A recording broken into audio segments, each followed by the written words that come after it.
Well, we are talking spring decor, and so maybe you're thinking you want to add a new style or something new to your house, but you don't know how. Well, this morning, Barb is going to show us how you can incorporate some really pretty spring themes into your table decor. And so obviously we've got some really interesting stuff here, Barb. What can people do that's easy and do it themselves style? Okay, well, one of the trends this year is mixing your old with your new and bringing in your florals. And I would recommend going to your china cabinet and see what Grandma's china looks like, because that's basically what we've done. We've taken old and new. We have a vintage 60s, 70s table, antique chairs, newer placemats and bottom plates, and then these are the Grandma's vintage plates. And we have, there's a good size set of that here. In the middle, we've just taken actually a bowl that's a pottery bowl and put the silverware in there and the napkins in there. And you can change this around any way you want. You could put bamboo placemats under here. You could put a tablecloth on here. Anything you want to do is really fair game. And then we thought, well, we'll change it out. We'll give you another look. So we'll take Grandma's china again and do, if you happen to have mixed match things, you can take one of each. You can take a plate. And so it seems like it's very easy to just take some of the new and the old and then just incorporate it into each other, because you have some newer placemats, some newer plates, and then a touch of old, and like they said, some of maybe Grandma's or some old treasures that you found along the way. As we continue, we'll show you some more table decor and give you some more options that you can bring some spring into your home that won't cost a lot and is pretty easy for you to do yourself. So let's move on to spring decor, shall we? One of the things that you can do in your home is adding a bit of new touch to your table decor. And so, Barb, we have some lovely pieces in front of us. I mean, how easy would this be for somebody to add this into their home? Super easy. Just go to your china cabinet again. And again, I urge you to mix the old and the new. If you have some of your mother's or grandmother's pieces, bring them out, use them. Don't let them languish in the china cabinet. That doesn't do any good. Nobody enjoys them there. So this is, new table mats, old china, new china, old china. We've got a new accessory to put our caddy, to put our silverware in. This is a piece of pottery again, a newer teapot. You can mix up your patterns. These are totally different patterns. And then if we want to add red, if we're going to do red, white, and blue, we can bring in a couple of egg cups and maybe put a red tablecloth and change it all, the look totally, just by doing that. And then if we want to go summer, we can bring in green. We can do a tablecloth, a big floral tablecloth, and just lay it over the table on an angle, pretty tablecloth like this. We've got the greens and the whites, and it brings it right in, and then we have the green napkins to go with it. So we've got all kinds of colors that you can easily incorporate, and it seems like you could easily mix and match a lot of these things, because about spring and about summer, it's all about having those fun festive colors, and it seems like it's not something that is very hard. It's very do-it-yourself, which is what we're focusing on this morning. So when we get back, we will be showing you more spring ideas for your home, how to add that into your lifestyle and give it that spring feeling. Well, good morning back to you guys. Susie is here with us, and we've got some interesting ideas to, again, bring that spring feeling into your home. So we've got some neat things here. Susie, can you kind of tell us a little bit about them? These are typical baskets that most people would have in their house, and just showing ways to use them for dining or entertaining. We have a little basket here that we've added raffia and the plastic eggs for Easter that's coming up. We also did a shadow basket, and it's great for bringing out items for a coffee or a tea.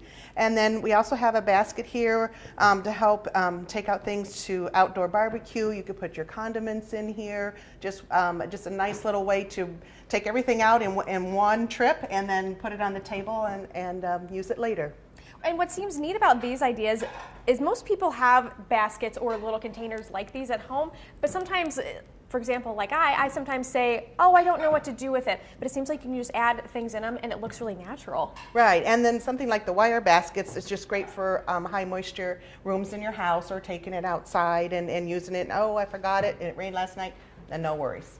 Exactly, and some of the spring feeling is taking things from your home and using them, and maybe they don't exactly might match the best, but sometimes it seems like that's not what spring is about. It's not about matching, it's about using things and kind of being creative. Right.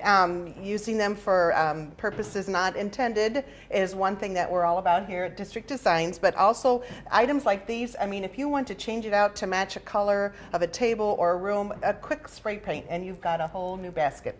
Exactly, which is very do-it-yourself, which is the focus of this morning. Stuff that you can use your hands with, which is sometimes a little scary for, actually me personally, I'm not that creative, but it seems like this stuff doesn't take a lot of effort. You just have to try, and it seems like the end result is very springy, and that's what we're aiming for. Well, we are looking more at what you can do with unique baskets around your house, which is something that someone always seems to have around their house. They have a basket and they're like, what do I do with it? Well, you have some really interesting ideas for us, and so I already like them. I'm already very interested, so tell us about them. Okay, in this basket we put in our products and towels in a guest bathroom. This is great, especially if the guest goes in there not knowing where, to grab the items that they might need. It's all, ready to go for them. In this one, we did some of the items that you would maybe use often on the countertop.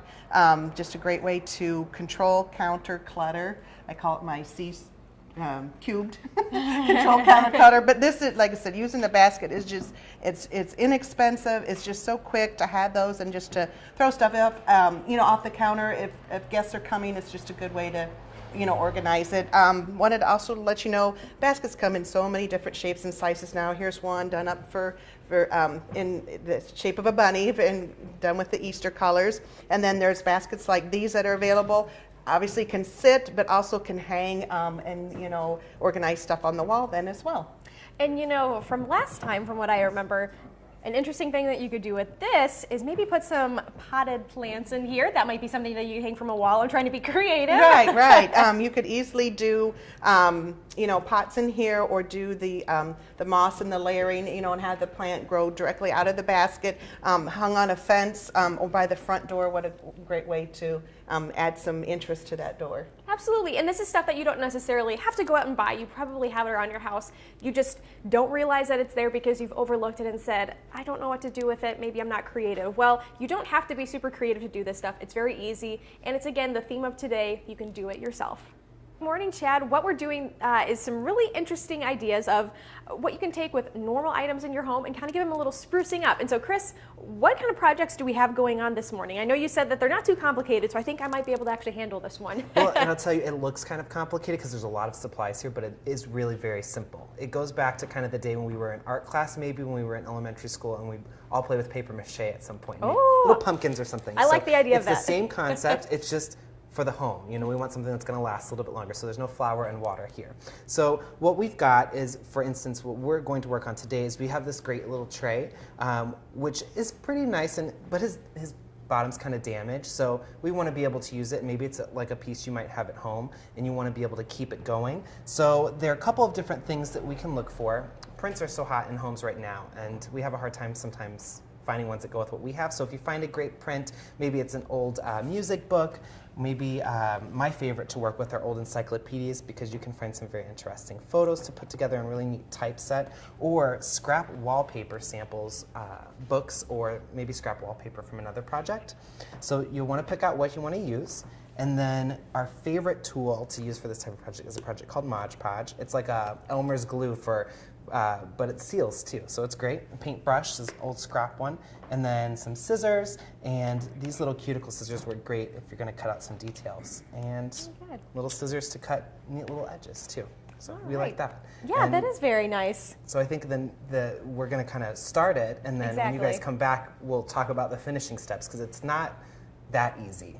We can't just talk about it and be done. There's a little bit more to it. You do have to put forth some effort, but the good thing is when you're doing it yourself, you get to be very creative, and it's very personalized just for you. So when we come back, we're going to show you the product of what we've worked on and show you how it can be something that you can incorporate into your home, and it's very personalized. Well, I'll be honest, I'm not a huge crafty person. I tend to sometimes just buy stuff because I say, wow, that looks a lot better than what I could have done. But this project seems like something that I could easily do. And Chris has made some great headway on it. And so what's next that we need to do? I mean, after you get everything on, is there a next step that you would want somebody to take with this? Yeah, so you're applying your Mod Podge to the back of the piece that you're going to put down. And like we talked earlier, you can tear the edges, you can cut the edges with decorative scissors, whatever you like. So once you've got it down, you give it about 10 minutes and let the glue set up. And then you just go over the top, and it's really, really easy. You can either put it on really thick or really thin. And your goal is just to go back over and start to seal that paper down with the Mod Podge. It's going to help give it a very easy surface. It's very easy to clean, which we like a lot. And you're just going to do multiple coats, thin or thick. If you do it thick, you'll kind of get some paintbrush marks in it, which can be kind of nice. One piece that we had plenty of empty paint cans laying around District Design. So this one we actually did on really kind of nice and thick with some scrap wallpaper, just to see some of those brush strokes and make it, it has a little bit more personality.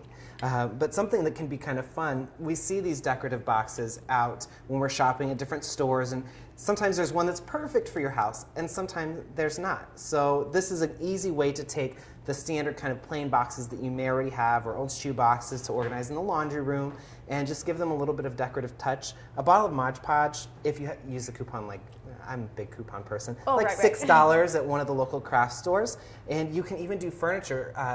Going into our next kind of setup that we're doing here, we're going to be playing, this was like a mock-up, but we just did scrap wallpaper on all the drawers, and it's kind of fun. So I think you'll be seeing bigger pieces like that from us in the future. Well, and what's nice is a lot of people have leftover wallpaper scraps in their home, and that's something that you can use on just about any item that you want to give a little personal touch. So like I said, it doesn't take a lot, it doesn't have to cost a lot either for you to add some do-it-yourself personal touch styles into your home.